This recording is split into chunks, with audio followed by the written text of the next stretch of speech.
وَلْتَكُنْ مِنْكُمْ أُمَّةٌ يَدْعُونَ إِلَى الْخَيْرِ وَيَأْمُرُونَ بِالْمَعْرُوفِ وَيَنْهَوْنَ عَنِ الْمُنْكَرِ وَأُولَئِكَ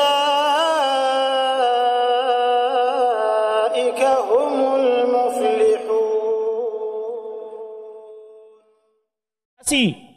Syekh Muhammad Wahab terhadap tuduhan-tuduhan di masanya yang pada hari ini masih dikembangkan tuduhan-tuduhan itu sudah itu dijelas dan dijawab. Sebetulnya bukan khilaf pendapat tapi khilaf pendapatan. Turun pendapatan, Pak. Kalau orang kanai tahunan kebenaran itu turun pendapatan. Saya pernah di Madura, di Sumeneb itu berdebat dengan Isur Lamli yang itu tokoh NU itu. Saya pernah berdebat dengan dia. Saya itu diundang tanpa diberitahu. Dijebak. Disediakan video. Sampai sekarang nggak berani menyebarkan videonya, Pak. Nggak berani menyebarkan videonya. Karena saya bantah semua tuduhan-tuduhan fitnah dia.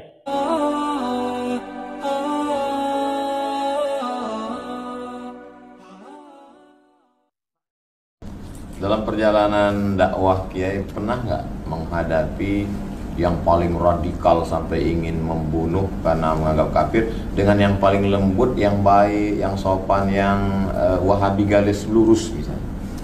Nggak pernah. Kalau sampai membunuh mau apa, karena ini kebanyakan mereka sebelum acara sudah lari duluan, sudah batal. Saya dialog di forum terbuka dengan Wahabi itu tahun 2008 satu kali, 2009 dua kali. Baru kemudian ya 2009 dua kali. Habis itu di Denpasar 15 masjid tuh lari-lari semua, nggak ketemu. Cuma 2 masjid datang orangnya. Lalu 2013 di Manado, malah nggak ada di rumahnya, sama panitia dicari ke rumahnya nggak ada semua ustadz-ustadznya itu. Lari. Katanya acara di luar kota. Di Aceh juga begitu. Langsung nggak ada pada hari acara. Tapi pas ditanya murid-muridnya, kenapa nggak mau debat dengan Kiai Idrus Ramli? Nggak boleh duduk dengan ahli bid'ah. Bilang pada muridnya begitu. Tapi kalau pada panitia sebagian nggak begitu. Alasannya seperti yang di Aceh. Yang di Aceh sama di Bogor. Kita ini mau debat sama orang Ahlus Sunnah, asalkan bukan Ki Idrus. Yang lain saja katanya. Alasannya Nyataan di mana-mana. Yang menuduh itu tidak pernah muncul ke tempat ini sebetulnya itu. Tidak pernah dengar itu. Saya punya banyak yayasan, Pak, se-Indonesia. Dituduh macam-macam. Saya katakan, pernah nggak datang ke tempat itu Anda mendengar kajiannya? Kalau Anda curiga tentang saya, ambil di YouTube itu banyak kajian saya. Tulisan saya banyak. Saya pernah nulis tentang ISIS, sebab munculnya terorisme dan penangkalannya. Segi-segi pelanggaran terorisme terhadap syariat Islam. ISIS dalam pandangan akidah Ahlussunnah wal Jamaah. Kemudian pandangan politik Ahlussunnah terhadap penguasa. Kan kita dituduh ini anti penguasa. Saya kupas itu. Kemudian apa itu Wahabi? Dan kan sering juga dituduh ini. Itu Jabr Rahmah aliran Wahabi.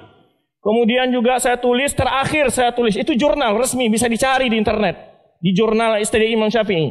Terakhir adalah klarifikasi Syekh Muhammad Wahab terhadap tuduhan-tuduhan di masanya yang pada hari ini masih dikembangkan tuduhan-tuduhan itu sudah itu dijelas dan dijawab.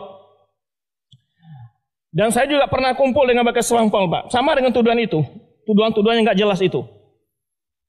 Saya bawa itu makalah-makalah saya dan rekaman video saya tantang. Ini Pak, ini bukti bagaimana kami itu radikalisme atau tidak. Pak Kiai yang menuduh saya sebagai radikalisme, tolong tunjukkan satu tulisannya atau satu ceramahnya. Satu tulisan itu ceramahnya yang membahas tentang kesesatan, terorisme, radikalisme sampai ke akar-akarnya, bukan sekadar ngomong sesat-sesat, tapi tidak menjelaskan apa di mana sesatnya. Dan saya katakan dan beberapa kali di berbagai media saya katakan, tidak ada dakwah yang benar-benar menghadapi terorisme, radikalisme dari dakwah yang kita bawa. Lihat TV Roja itu pada umum apa isinya, radio dan seterusnya, boleh dilihat. Tidak ada sidik pun kita mempartisipasi. Demonstrasi aja kita tidak bolehkan. Demonstrasi kita tidak bolehkan itu. Kok itu radikalisme? Nah, sabatuahnya dan sering ambo sawikan, sebetulnya bukan khilaf pendapat tapi khilaf pendapatan. Turun pendapatan, Pak. Kalau orang kanai tahunan kebenaran itu turun pendapatan. Yang masalah begitu. Menurut informasi tadi dari salah seorang pengurus yayasan, Karena sekolah kita ini bermutu, lalu sekolah-sekolah lain anak-anak yang juara masuk ke sini, akhirnya mereka kurang murid. Ini yang bikin cemburu sebetulnya. Ini memang kesalahan Yayasan Ar-Rahmah ini. Kenapa skalanya bermutu? Itu salahnya. Salahnya di situ, Pak. Di mana-mana begitu. Saya pernah di Madura, di Sumeneb itu berdebat dengan Isur Lamli, yang itu tokoh NU itu. Saya pernah berdebat dengan dia. Saya itu diundang tanpa diberitahu, dijebak, disediakan video. Sampai sekarang nggak berani menyebarkan videonya, Pak. Nggak berani menyebarkan videonya karena saya bantah semua tuduhan-tuduhan fitnah dia. Nggak pernah berani menyebarkan videonya. Tuduhan-tuduhan ini nggak ada bukti sebetulnya. Suka mengkafirkan, memang mudah mengkafirkan orang. Nggak mudah itu. Sebagaimana Pak Mui tadi menjelaskan, nggak boleh menyesatkan orang itu nggak mudah. Kalau tidak sesat Anda yang lebih dahulu ditarik ke neraka itu, dipendak pertanggungjawaban di hadapan Allah Subhanahu Wa Taala. Jadi kita tidak jangan gampang mengkafir, tidak ada kita mengkafir-kafirkan.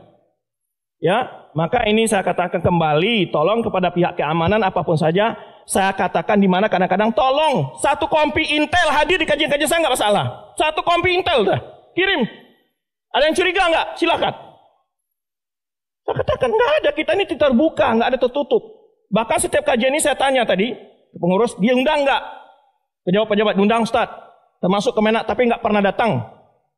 Loh, gimana caranya? Datang ke sini dengar pengajiannya, rekam, ada yang salah, panggil si penceramah itu. Oh, ini salah kajian kamu ini. Gitu. Jangan gentleman, jangan fitnah-fitnah. Karena saya mulai dengar, ya, mulai diisukan sebagai aliran Wahabi, mulai diisukan sebagai radikalisme, dan itu dulu awal-awal saya ke sini saya sudah bilang waktu itu. Kalau ada tuduhan-tuduhan, tolong panggil para ustadz ke rumah saya kalau ada kecurigaan. Ya, itu sedikit mukadimah saya jelaskan, ya. Maka pada masyarakat jangan mudah terprovokasi. Jangan mudah terprovokasi dengan tuduhan-tuduhan itu. Apa yang kita ajarkan sini, Bapak-bapak lihat sendiri dalilnya apa, perkataan siapa. Ya, kita tidak pernah mengajak ke ormas tertentu, aliran tertentu, tidak ada. Kita mengajak kepada Al-Quran dan Sunnah sesuai pemahaman para sahabat. Itu selesai. Muhammadiyah kah dia, NU kah dia, parti dia, siapapun dia. Ini kita ajak semua. Kita tidak mengajak orang ke ormas tertentu. Ya, dakwah kita bukan. Dakwah kita adalah berlomba dalam mencapai kebaikan.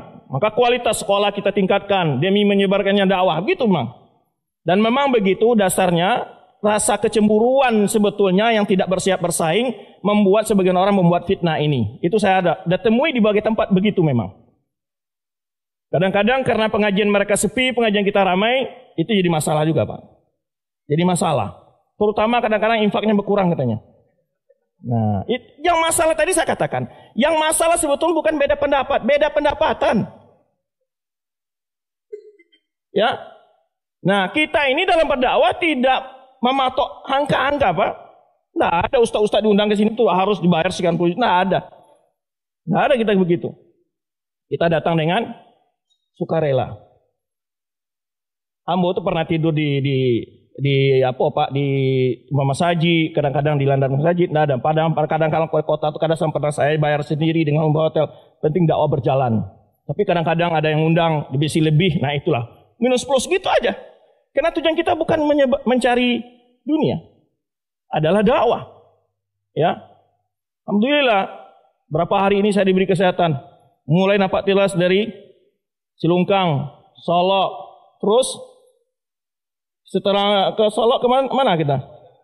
Padang langsung Bukit Tinggi langsung ke Padang Panjang tadi jam 11 selesai langsung ke Painan. Semua kesehatan diberikan Allah Subhanahu Wa Taala.